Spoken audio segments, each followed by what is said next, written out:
Here are 5 stories that made business headlines in sub-Saharan Africa this week. Countries in the West African Economic and Monetary Union are struggling to raise funds on the regional capital market. That's according to financial market sources. Investors are demanding higher interest rates as liquidity tightened. Ivory Coast failed to issue local currency debt in March, while Senegal, Mali, Niger and Burkina Faso have cancelled or postponed issuing bonds in recent weeks. The source told Reuters that the failure to raise much-needed funds from the regional market may force states to look for alternative, cheaper financing sources such as the International Monetary Fund to avoid budget shortfall. Ivory Coast has done just that. The International Monetary Fund has agreed to lend the country about $3.5 billion. The loan program will help preserve the West African country's fiscal and debt sustainability and support reforms to promote more private sector-led growth, according to the IMF.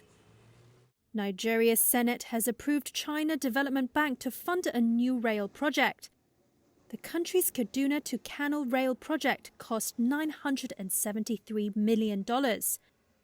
This came after another Chinese lender withdrew from the project in 2020. Global carriers warn that concerns over blocked airline funds in Africa and elsewhere could lead to interruptions in air services if there is no progress in talks to unfreeze money owed.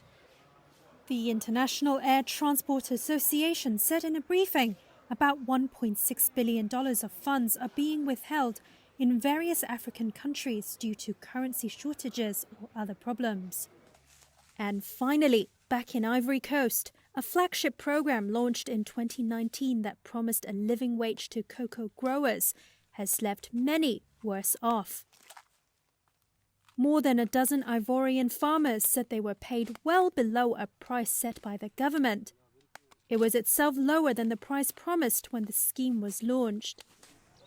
Industry experts blame the situation on surpluses that have kept cocoa cheap globally, as well as on chocolate companies, global commodity buyers and intermediaries in the field seeking to protect margins.